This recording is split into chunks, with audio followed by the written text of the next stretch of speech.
The following is a production of DallasCowboys.com and the Dallas Cowboys Football Club. How about them Cowboys? Yeah! Go Cowboys! This is Girls Talk, Boys Talk, presented by Jigsaw Dating, preferred dating partner of the Dallas Cowboys, and broadcasting live from Dallas Cowboys World Headquarters at the Star.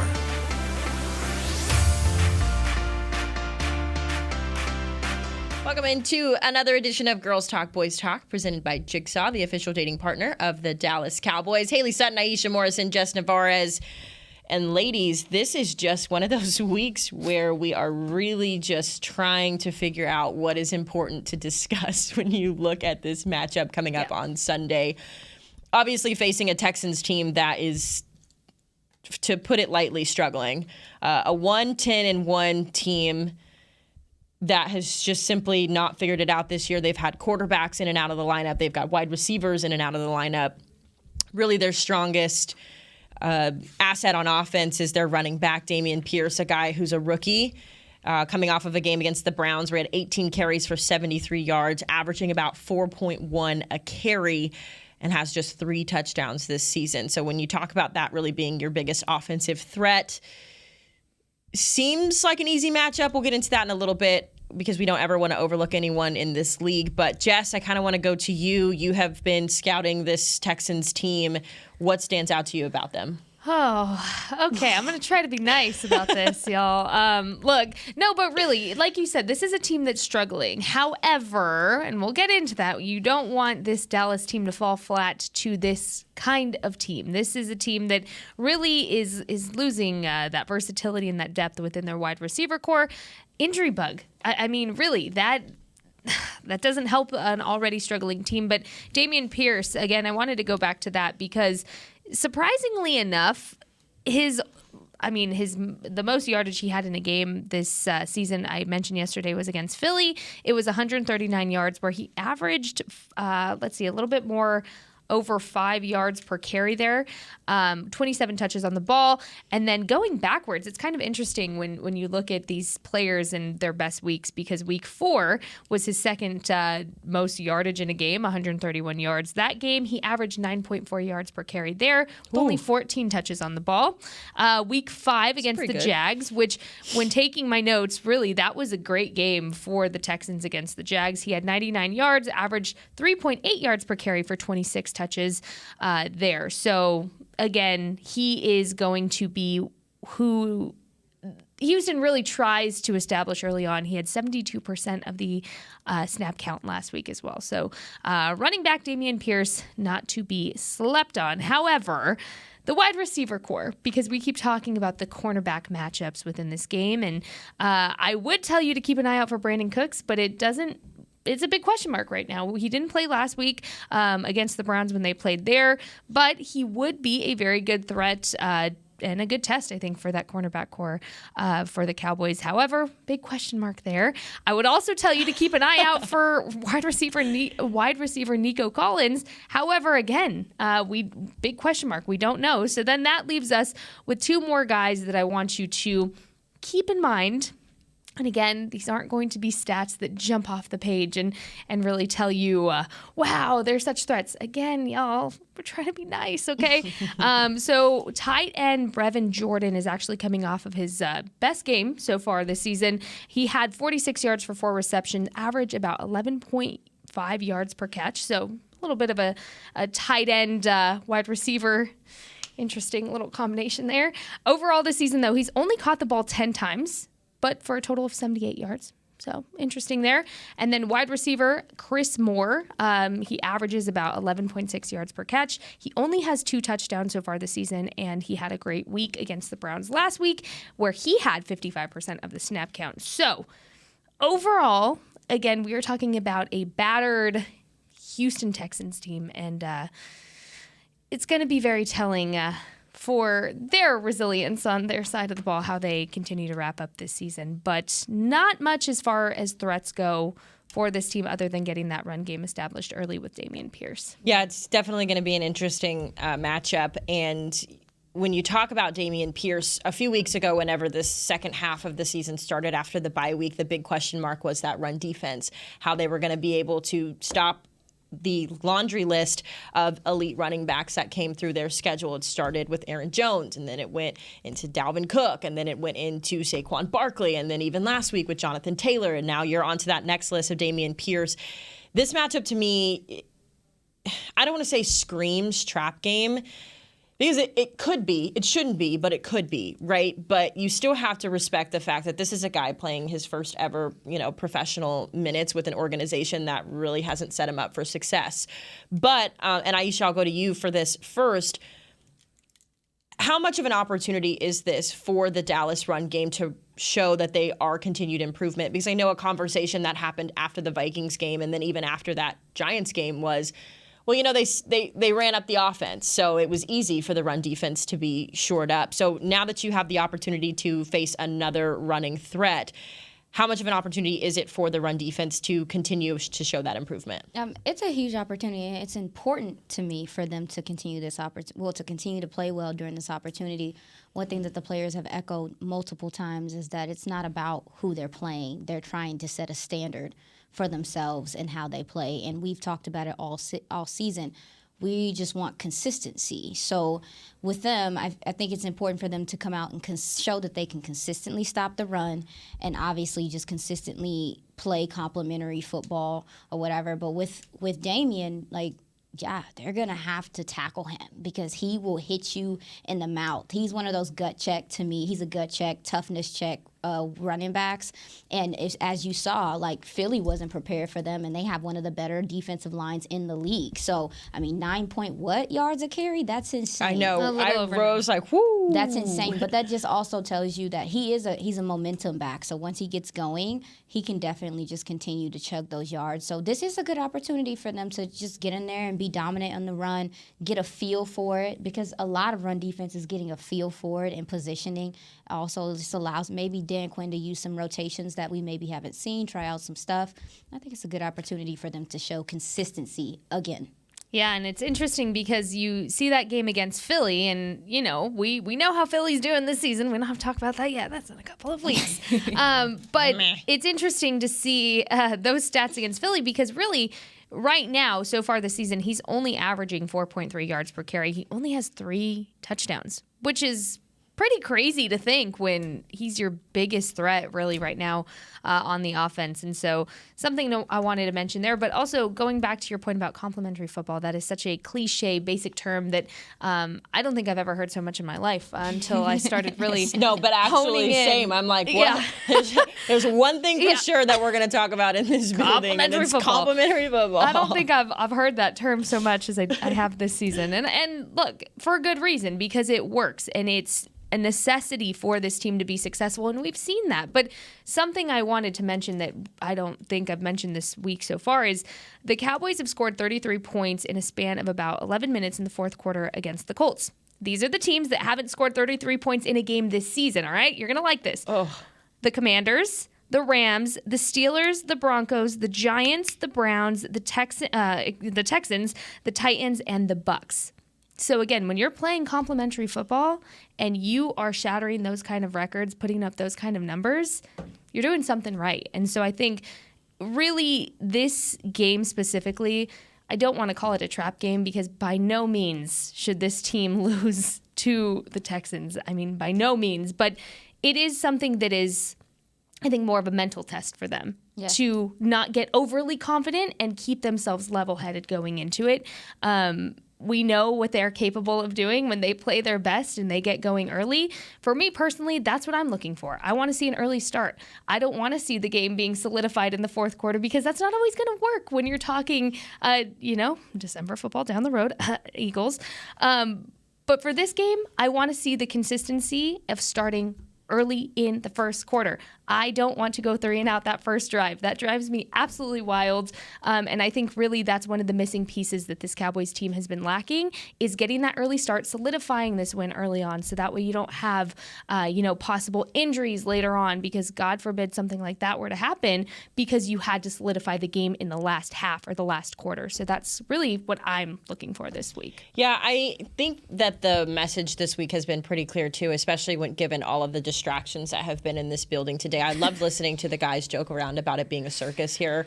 And they're not wrong. It is a circus. There's always something going on, and I think that's just the Cowboys way. They always want something big. They always want to be in the headlines. And so I love that Dak was asked that question, because he has just kind of grown accustomed to being able to have distractions and stay focused on the things that matter. And I know we get the coaches speak every week of like, oh, we're just taking it one game at a time. We are just focused on this matchup, blah, blah, blah. But Mike McCarthy has been so intentional this week in reiterating that specifically for this week, naturally with the Odell Beckham news and this being a rivalry, for whoever wants to call it that, right? Sure. Yeah. Sure. But I just love how intentional he's been all week. He says, I'm not letting the guys take the bait of being, influenced by the spread or being influenced by the fact that we're favorites. Even today, he said that he showed them the video of Michael Jordan taking the torch from Magic Johnson and how that's kind of helping motivate them. So I do think that there's a level of focus this week that I don't want to say hasn't been here in the past, but it certainly feels like it's much more of an emphasis this week, which is interesting given the matchup. But it just speaks to the volume, I think, of how serious this team is taking this week. Yeah, it's about them. It's about, and that's just listening to them. It seems like this game is more about them just doing what they're supposed to do, as opposed to being worried about everything else that's going on. You mentioned getting off to a fast start. I think that's important for them, confidence-wise, and also allowing them to get in a rhythm early. I hope that's something that we see. But this defensively, though, the Texans, I don't know where they rank against the pass. It's not bad, though. It's not terrible. Against the pass, they are 13th. Yeah, they're not bad against the pass. So they do have some guys that, Stingley looks like he didn't practice today. So that's a big part of their secondary and probably a big part of, why they're able to do those things. So I also want to see, some of the receivers get involved. I think this game could be a good confidence builder for a lot of guys if they go out and execute well. That's half of it. It's just executing well. And, yeah. Yeah. There's really not much else to say. At the end of the day, there's another term. There you go. They got you. Look, complimentary football, at the end of the day, there's terms in this building. It's just like anything. Ebb and flow. That's the big toolbox. One. That's the big one for Mike McCarthy. I actually, I'll have to go find in one of my old notebooks, but there was a day when Mike was speaking, and that is like his go-to filler when he's trying to think of what he can say without giving away too much of his information, is when he goes, at the end of the day, and I literally was like, at the end of the day, I told y'all. Yeah, the first week we were here, Aisha pointed that out, and I was like, no, it's not that bad. And then you start really listening, and everybody says it. Everybody, Jerry, got coaches, players, owners, media. Everybody says at the end of the day. Fans, even. I was at the game, and there was somebody behind me that said at the end of the day, and I went, oh God, Aisha, no. The trickle-down effect. But the point is they should win this game. There's no if, ands, buts. Come on. I'm not. I'm just. There's nothing else to say about it. But it is another opportunity to gain confidence, and I'm glad you brought that up, because I think we've been on the up and up of seeing these players build that confidence, and you see that in Michael Gallup, CeeDee Lamb. You see those connections forming with Dak, and yeah, I think this goes back to when Dak returned to this team. We talked about how they would be on a bit of a different timeline compared to other teams, and how that confidence and those connections would be established later in the season. Well, it's later, and you're seeing that pay off now of, everything that happened this season and everything, how it transpired. But you're seeing that now. And December is the best time to get that going. And this is the perfect game to do new things and establish your confidence and execute and not have penalties and all of the good stuff. Maybe your kicker gets some kicks because I think he might be getting bored too. I mean, and it's the it's the truth. Like maybe your kicker gets some kicks in this game because that's one thing is like, Cha-ching. remember when Brett had 1,000,000 points? He was like outscoring the whole rest of the team, and now like because the offense is clicking, he's not kicking the ball as much. It's not a bad thing necessarily, Also, but I wonder if you let him get some reps and stay fresh and stay locked in as a kicker. And you get Kevontae Turpin to take one home. This could be a good week for that, perhaps. I talked to him in the locker room, and I said, hey, so when we sing that, what's going on? When are you taking one home? And he's like, I'm really honed in on this week. This week, I feel it. And something that I really enjoy about talking to Kevontae Turpin that I wish more people had the chance to do, and you ladies know this, is he's just such a joy to talk to. Every week, it's the same kind of energy and the same excitement for what he does, and I just appreciate that so much. But I was telling him when I saw him in the locker room, I said, of all the years I've been to games as a fan, I've never seen the kind of reaction that he gets when he's returning the ball. I've never seen that. I mean, there were fans behind me like, let's go, Terp, like screaming louder than they were for the defense. And it was just really cool to see. So I gave him those kudos, and he said, well, I have to take one home for the fans. They deserve it. So it's been a while since you've had a prime returner, if I'm not mistaken. It actually was one of the downfalls of this offense or this team. I think special teams, especially before Bones got here, was that you didn't have a prime returner. You weren't really getting anything there, and it's so important for your offense to get going, which brings me to my second point. The Texans have a decent returner in Desmond King, who definitely can help flip the field. So special teams coverage is going to have to be on point this game too, because he can definitely help out that offense a little bit and get some of those hidden yards that we don't talk about that much. A lot of things that we can be looking forward to in this matchup, and nobody better to break it down than someone who is in the building in Houston. I've got my good friend DJ Bienemy, who works for ESPN, covers the Texans, joining us on the phone when we return in our second block of Girls Talk, Boys Talk. We will see you then. We're going to take our first break.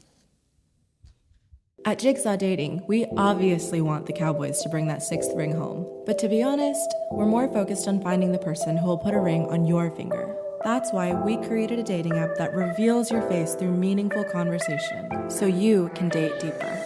Because it's personality that matters the most, not looks. Join Jigsaw Dating today, dating partner of the Dallas Cowboys.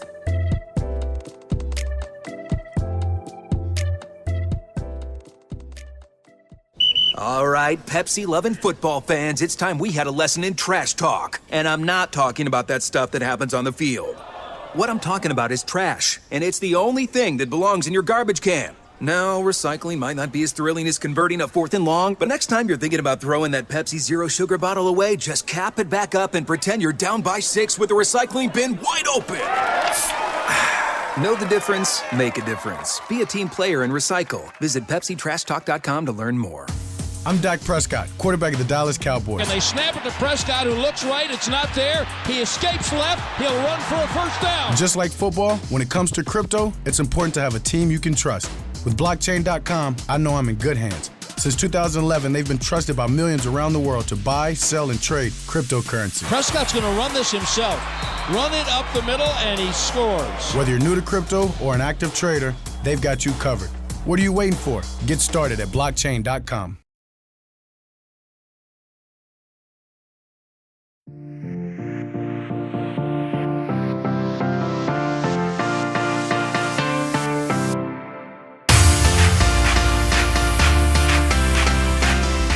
Girls Talk, Boys Talk, presented by Jigsaw, the official dating partner of the Dallas Cowboys. We have got ESPN Houston Texans reporter DJ Bien-Aime on the phone to talk a little Texans Cowboys. But before we get there, let's go to Jess.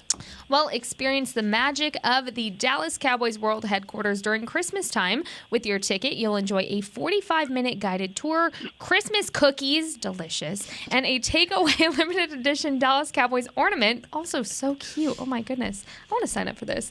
Select dates are now available, and they will sell out fast, so book your visit now before I book to get all of those Christmas cookies. You can do that at thestartfrisco.com/tours if you're interested. So we're excited about the cookies. You said it's so hard. I'm sorry. I'm so hungry. DJ, thanks so much for being on with us. This is such a treat. You're a special addition here because normally we bring on ladies to talk because this is our all-female podcast in the Cowboys. So we are giving you a very special pass to be on our show today. So thank you for joining us. No problem. I'll make sure I do my best. Love that. This is a great opportunity. I don't want to fumble the bag. Don't mess up, man. No pressure. Oh, DJ, I know you just came out of that Texans locker room, and just right off the top, what is the energy, the morale like in a week like this where, everything points in favor of the opposition and, we know what's been going on with that franchise. How do the guys prepare for this? What's the mood like as they prepare for Sunday's game? I think the mood is throughout the majority of the year, even amongst all the losing, they've still been fairly professional and they've still been locked in because, in all honesty, the majority of this team is on basically 1-year type of deals. Or even the guys that are making a lot of money, they don't have any more guaranteed money next year, so they all have to still put forth their best type of film so they can get the bag next year. So in reality, they're still all professional. Now, is it is it the same as if they were 10-1-1? You know what I'm saying? They'll probably be a lot more energetic, but for the most part, they're still handling things as professionals would. And then on top of that, the majority, the other half that aren't on 1-year deals, they're young rookies. So it's I'm still trying to prove myself in the NFL, like Dameon Pierce or Jalen Petrie or Stingley, even though Stingley won't play. So, yeah, for the most part, it doesn't give the vibe of, we're just here, we're not here to actually go and compete. We're just here so we don't get fined. It gives off more hey, we're still going to put our best foot forward because we're still professionals and we're going to do the best that we can. DJ, so I was listening to head coach Lovie Smith talk about the Cowboys specifically and how he said this is a chance for the Texans to really step up and a chance for them to take another step forward in a more positive direction. What do you think the key is for this game for the team to do that, and what do they have to do early on and get established? It's going to sound cliches, but they got to run. They got to establish the run. They really do have to establish the run because there's a good chance Nico Collins doesn't play. A really good chance Brandon Cooks doesn't play. So if you're down your two best receivers, you can't turn it into a drop-back siesta. You have to be able to run the ball. There has to be some type of balance. That's how they're able to keep it close against the Eagles on Thursday Night Football because Dameon Pierce was able to rush for over 100 yards that game, and that allowed Davis Mills to play complementary football. So that's the only chance they have to even keep it competitive. Dameon Pierce, they have to find a way to get Dameon Pierce going, whether it's in the beginning, kind of throwing the Cowboys off by throwing the ball a little bit more to back off the linebackers and the safeties in the box, and then you can get Dameon Pierce going. Or just from the beginning, just hey, we're going to try to be physical, we're going to try to run the ball, and we're going to get the game going that way because that's the only way they have any shot because, just from a talent perspective, it's not even remotely close, Yeah, we're laughing because we were just talking in our last break, the word of the team this year is complimentary football, and we're laughing about how much the Cowboys use that term. So when you said complimentary football, we were all cracking up. Hi, DJ. It's Aisha. I wanted to... Hi, Aisha. Hi. So one thing that I noticed is that Davis Mills seems a little more willing to pass the ball around than Kyle Allen. Do you foresee the game plan being the same with Dameon this game? With Davis Mills coming back this game, are you thinking they're going to implement just completely stick to the run? Because it feels like with Davis, they get a little bit more open to pass the ball as opposed to than what they were with Kyle Allen.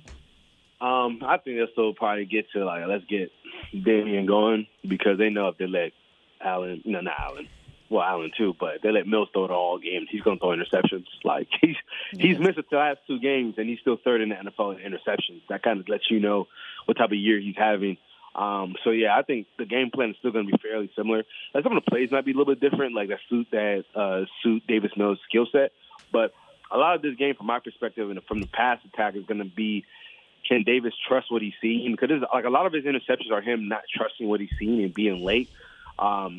If he can anticipate a little bit better, he'll give himself a better shot in this game. But to be honest, still, who's he going to anticipate the ball to? Barnacles. like every, it's a tough matchup across the board.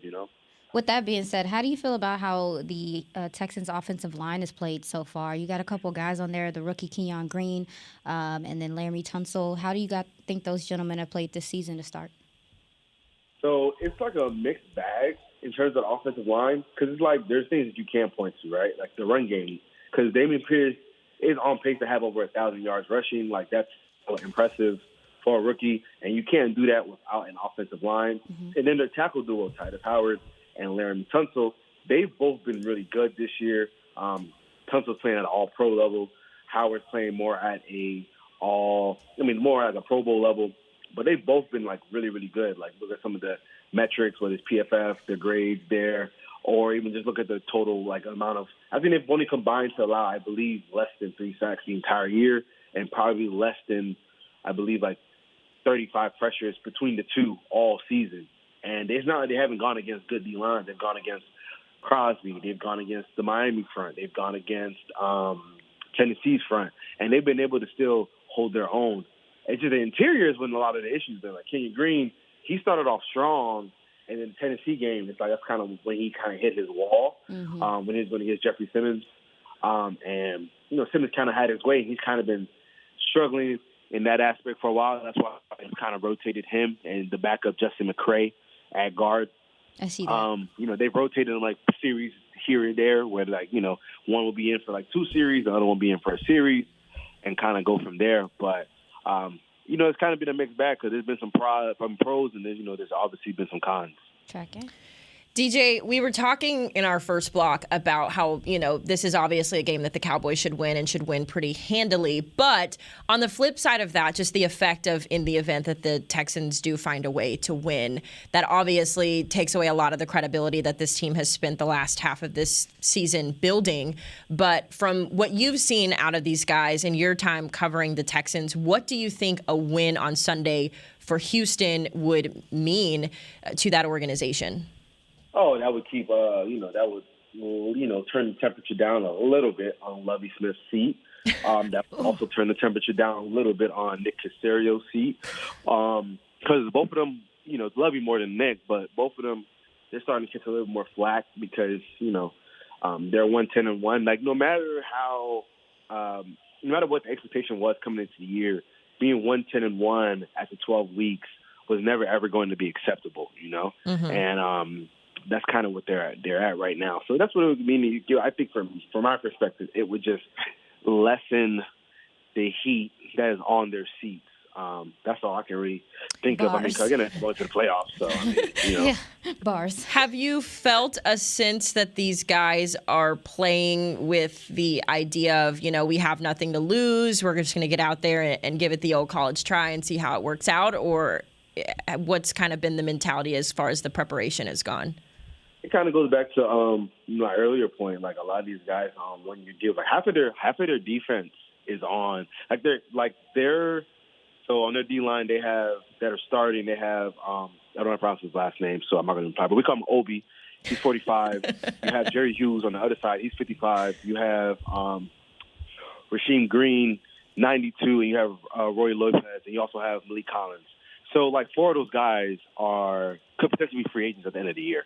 Because Jerry Hughes is on a 2-year deal, but all the money is guaranteed in year 1. So he's basically he's not on a 1-year deal, but he's kind of on a 1-year deal. So then you also have the linebackers, Christian Kirksey, their best linebackers on a 1-year deal. And then you have their safety, Jonathan Owens, who's their starter, their leading tackler. He's a free agent at the end of the year. You have Desmond King. He's a free agent at the end of the year, one of their other corners that replaces Stingley. You have DeFarius Thomas. He's the slot corner who replaced King, who went out on the outside. He's also on a 1-year deal. You also have Steve Knuckles on a 2-year deal, but all of his money is guaranteed in year 1. So for the most part, these guys understand what it is. I had to go out there and do my due diligence. I had to put on good film. This team in 2023 or my next team in 2023. Mm-hmm. So that's why, you haven't really seen a plethora of games where they're just out there getting dog walked. It's happened recently, but majority of the year they weren't getting dog walked because again, most of these guys are professionals and they're pros. That's why it's kind of tricky that they're bad, but they're not young. Mm-hmm. That's why the rebuild still at least looks kind of murky because when you're rebuilding, you would prefer a young team that can continue to grow, and you have guys on cheap contracts that are young, so they can continue to get that experience and improve. A lot of these guys kind of hit their ceiling in terms of what they'll be in the NFL. They kind of are who they are. So, ball security being a bit of an issue for this team so far this season. Of course, I was reading up earlier about some of the focus in practice for all of that. But how do you think this this team can really hone in on this Cowboys defense? Facing this Cowboys defense, I should say, on the ball security, especially with the amount of ball hawks and the aggressiveness that this Cowboys defense is playing with this so far this season. Yeah, they're gonna be careful. Pearson had some fumbles this year, but it hasn't really been like an issue. I think he had 2 against, I think it was either the Bears or the Broncos. It was one of the two, and then he had one against the Giants. But in terms of ball security, Davis Mills has to be smart with wherever he's getting the ball to. So on time, can't be late, and obviously has to be accurate. I mean, if he... My mama just texted me something obscene, but... Oh, hi, Mom. Text your mom back. Tell her you're on the pod, Mom. Mom, I'm busy. Mom's always knowing to do that. He's trying to gather himself. I don't know what she texted you, but text your mama back. What I would say, Davis Mills has to be accurate, has to be on time, has to make good decisions. Because his ball placement isn't really the issue. It's the timing of when he throws a lot of his passes. Because sometimes he doesn't trust what he's seen and he throws it late, and then that gives the safeties or the corners time to jump the route. That's what happened against the Raiders in the fourth quarter, against the Giants in the fourth quarter.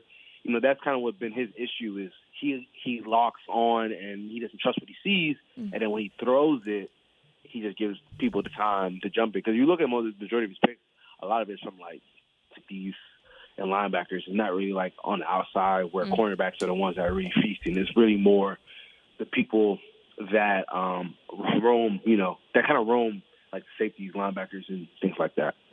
Does that change at all, knowing that the Cowboys secondary right now is in a bit of a struggle bus, for lack of better terms?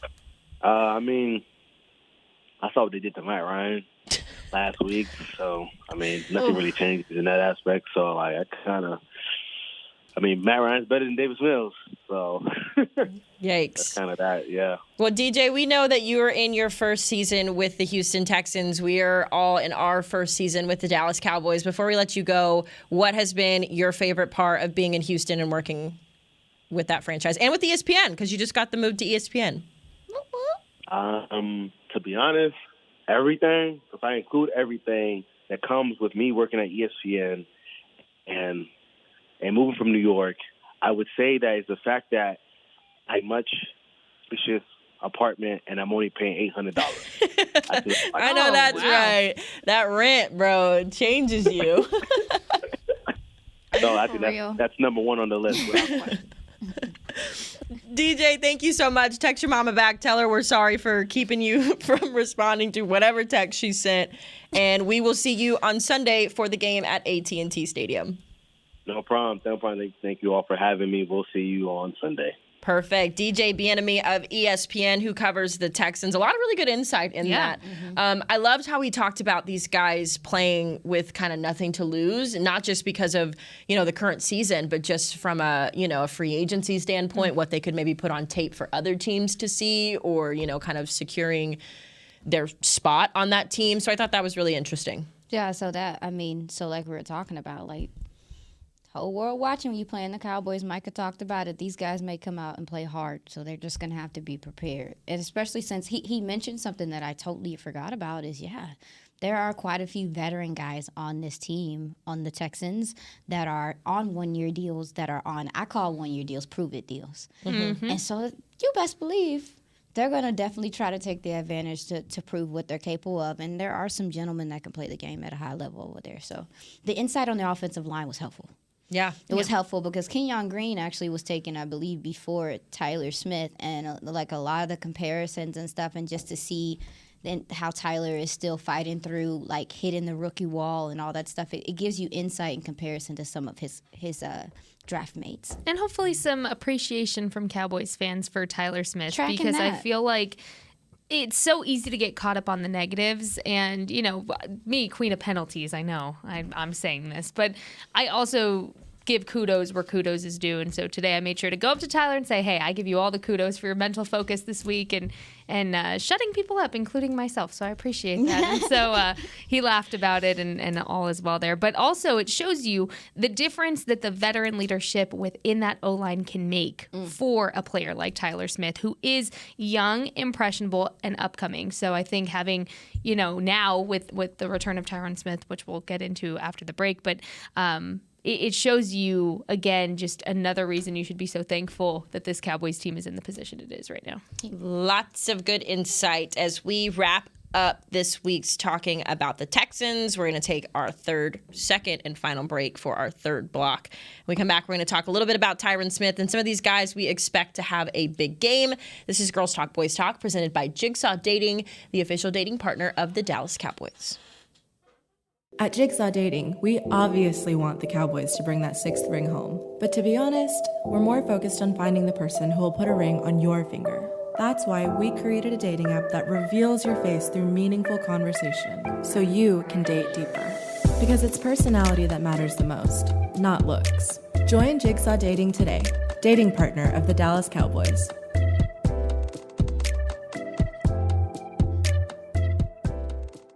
All right, Pepsi-loving football fans, it's time we had a lesson in trash talk. And I'm not talking about that stuff that happens on the field. What I'm talking about is trash, and it's the only thing that belongs in your garbage can. Now, recycling might not be as thrilling as converting a 4th and long, but next time you're thinking about throwing that Pepsi Zero Sugar bottle away, just cap it back up and pretend you're down by 6 with the recycling bin wide open. Know the difference? Make a difference. Be a team player and recycle. Visit PepsiTrashTalk.com to learn more. With Smoothie King's original Angel Food and new Angel Food Slim without added sugar, you no longer have to choose between treating yourself and hitting your goals this summer. You don't have to choose between great taste and feeling great. Because at Smoothie King, every blend is made with whole fruits and no syrups, so you can satisfy your cravings without compromise. The only choice you will need to make is which one is best for you. Try our classic Angel Food or the new Angel Food Slim, blended without added sugar. Smoothie King, rule the day.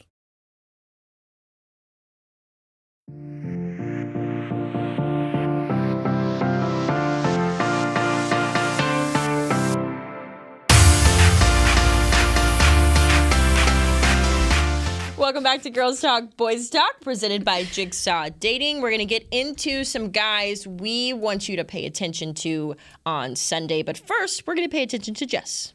Well, the NFL is back, that's all in caps, in Las Vegas with your reimagined Pro Bowl games. And the roster is in your hands, people. You have the power here. Now vote to see your favorite players compete like never before. Text VOTE to 635-635 or visit NFL.com/Pro Bowl Games vote. Get to voting. Yeah, I don't know how I feel about the Pro Bowl. Can we talk about that really I was fast? just about to say. Because, so here's the thing. The Pro Bowl has not historically, but as of late, it's just become a joke, right? Because these guys don't care about going out and it's just like a reunion, right? Like, my boy, like, let's go out there, And so it's historically a boring game. But now it's like we're voting these guys who are playing their best ball, and we're voting for them because they're good on the football field to go play ping pong in Las Vegas. I mean, but that's the reality. You know what I mean?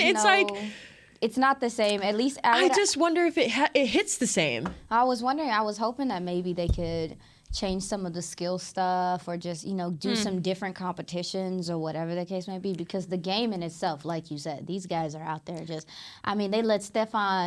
let Diggs run a route on Stephon last year. I said, what is this? Just for fun. I think a lot of it is for the fans. It's more for fun. the fan experience to show up, and you get to vote who you want to go see, and football fans going to see their favorite players all in one spot. It's for the fans. It's But some of the fans want to see the best players go against the best players. That's the point. Do you want to go out there and see Jalen versus Tua in a cornhole tournament? Girl, no, they want to go out there and take selfies with these people. I'm just saying, like, cornhole's really hard to play, Haley. Okay, I'm gonna Google the Pro Bowl games. I'm really struggling with playing cornhole. Okay, I'm just saying it's not an easy game to play. I'm not coordinated at all. None of that stuff. So, but no, I feel the same way, man. It's from the time I was a kid, it's gotten far less, interesting to watch just because they're not really doing anything competitively besides the drills and some of that stuff. That's kind of cool. Look, it's for the fans. That's a good way to put it. It's for the fans. It's just for the people. There is going to be an AFC versus NFC flag games. Okay. I don't know if I guess that means flag football. It just says flag games. I wouldn't be surprised if it was Is that the game? The schedule says the pregame is NFL flag presented by Subway Youth Championships, and then live Pro Bowl skills challenges, AFC versus NFC NFL flag games, and a live musical performance. And I think that will probably be the highlight. Wait. Who's the live musical performance? Not sure. We know it ain't Taylor Swift. I wasn't going to say it. Guys, I wasn't going to say that. I appreciate you thinking of me saying that, but I wasn't going to say that. We will see. We'll see how exciting. I was just curious. How exciting these Pro Bowl reimagine. And I love that they're calling it that too, like reimagine. It reminds me of Disney. It's very Disney-esque. If you go to the Super Bowl, you don't go to the Pro Bowl, yeah? Right. Okay. There you go. But manifesting that the Cowboys won't be taking part in that because they have other things that they're going to be focusing on. They gonna need alternatives. There we go. We'll see. Manifesting. But still go vote. Yes. Please vote. We're not trying to take away from that. We do want Pro Bowlers on our team. We just want to. But I just wanted to vent about that for a minute. Sights are set on something a little bit bigger for this team. Tank said go vote. He felt the way. Tank did feel the type of way. Yeah, let's talk about that. Y'all better not like that. But no, but he was fired up. I think it was like he said the fact that I'm not in the top 10 is offensive, ludicrous.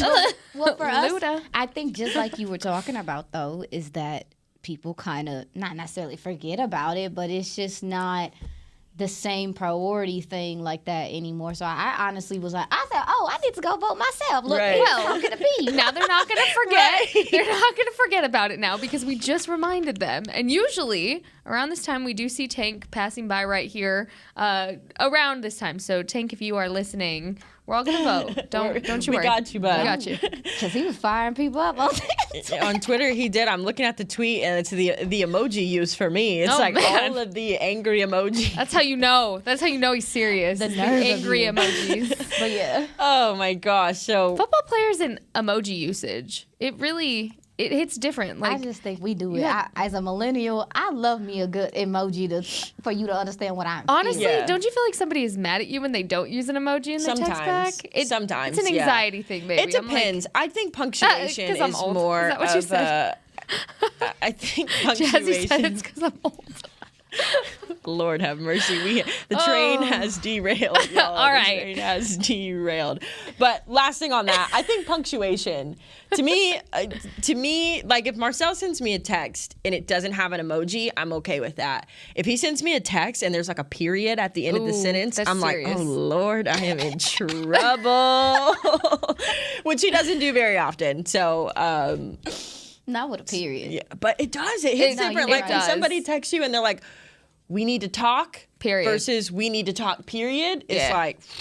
Or the use of like your first name. Oh, in that I hate sense. that. Yeah. I'm in trouble at that point. Yeah. Mm-hmm. If Aisha, what I do? Yeah. What I do? That's me. For me, it's always been because people just naturally have always gravitated to calling me Jess. But when it's Jessica. I'm like, what? Oh, God. Am I in trouble? Not my whole name. Or my mom used to be like, Jessica Marie. Oh, geez. All right. Yeah, Mom. What's up? I knew I was in trouble. I knew. Oh, my God. And she's going to laugh hearing that because she knows there was a tone. There was a way she said it. I still, like, if people call me Jessica, get shivers. I'm like, what did I do? Yeah. So Dak missed Tyron's grunts. Yeah. Anyways, back to our. Sorry, we kind of got off track there a little bit, but yeah, Tyron Smith obviously making his way back into the practice groove. I doubt we will see him really anytime soon. Mickey and I talked about him being back for the Eagles game. Some people think he's going to be available for the Jags game. So the point is it's not this week, but the impact already felt, and we were talking before, when all the guys have been asked, what is a guy like Tyron Smith back at practice? How has that impacted the room? And both Dak and Zeke, I loved their reaction. They both went, whoa, and they both had these physical reactions to hearing that news. Dak talked about today. He said, I heard a lot more grunts than I normally do, which tracks because, Tyron's a big guy, so it probably takes a lot more strength to do things. But really just a great addition back into that offensive line. We talked yesterday about, being a Hall of Famer, getting that guy back, you find a way into the lineup. So excited to have him back. I really want to because we were running short on time, I want to dive into the corners, though, because I know that's really the biggest talking point, I think, of this team this week with losing Anthony Brown. Kelvin Joseph was back at practice today. He was out sick. I got a chance to speak to him. He seems like he's in good spirits and ready to go. I spoke to Deron Bland. I know you talked to some guys in the locker room. So just that room in particular, how important is it for them to really have a good week this week? Yeah, they feel, talking to the guys, they seem very confident in, just picking up where the other guys left off. Deron Bland, very confident in his ability. Obviously, you touched base with Kelvin Joseph, but I touched base with some of the other safeties because with Kelvin Joseph coming in, being young, being a guy that hasn't had a lot of reps, safety help, communication, all that stuff is going to be important. So I touched base with some of those gentlemen, and they were very confident in his ability and just the ability of the secondary as a whole. But we also talked about is that if this pass rush is humming, it's going to make things better for that secondary. So it's a trickle-down effect, and those guys seem to all understand that it's going to make it easier for those guys on the back end. They seem together. In my opinion. Yeah, I didn't get to talk to very many guys on the secondary. I did. You were doing your due diligence with the offensive line. Yeah, I was going more offensive. Divide and conquer, ladies. We did. We were killing it. We were jumping around. Talked to Michael Gallup today, and I've been wanting to talk to him since last week, and something interesting that he pointed out was, yeah, you know what? Dak and I both coming back from injury this season and getting those new perspectives. It was really interesting to hear what Michael Gallup had to say about perspectives and his new perspective post-injury, which is a little teaser. Maybe I'll put it on Twitter a little bit later. But it was really cool. It was really cool to hear that side of him and just how he's gained confidence. Oh, the hair just flew at me throughout the span of the season. And there is OBJ on the screen over here. OBJ. Not literally, guys. There's a commercial playing, and it's Danny DeVito? No, that's not Danny DeVito. Trejo. Danny Trejo. And like so OBJ over here on our right. We can't get away from the conversation. The ghost of Odell Beckham is among us. I'm a little shook, just to be honest, because that is so random. I really want to turn this TV off. All right. Oh, my Anyways, gosh. Good stuff there. Tyler Smith continued to say mental focus is still there as far as penalties. And James Washington also had good things to say. He said the connection with Dak is there. He felt great. Last week I asked him, how you feeling? Oh, I feel good. This week it was, I feel great. And I was like, oh my goodness. All right. So don't be surprised if you see the return of James Washington I'm trying to figure out what sooner Aisha's rather doing. than later. She's reeling from the ghost of OBJ. The OBJ shook us. It didn't help because he had a blingy thing on and was just walking straight like, I was not expected to see his face right there. I was just not expecting. My bad, y'all. It's not like insight. That's not like insight, y'all. Get him out. OBJ was literally on the screen that we have over here to our right, and that's it. There's no breaking news. Like, don't take that and run with that. Please don't take that. It's just short attention span on We a have Thursday. no update on OBJ. No, so when we do, we'll bring it to you. He just happened to be on the TV, so that was a good one. There's Tank. Hey. Yeah, so Tank's hopping on the radio, so you guys switch over, listen to what he has to say on the Fan. But that'll do it for us this week on Girls Talk, Boys Talk. A lot of really good conversation this week, ladies. I always appreciate your insight and your ability to roll with the punches. So that'll do it for us this week on Girls Talk, Boys Talk. For Aisha Morrison and Jess Navarez, I am Haley Sutton. We will do this all again next week. This has been a production of DallasCowboys.com and the Dallas Cowboys Football Club. How about this, Cowboys? Yeah!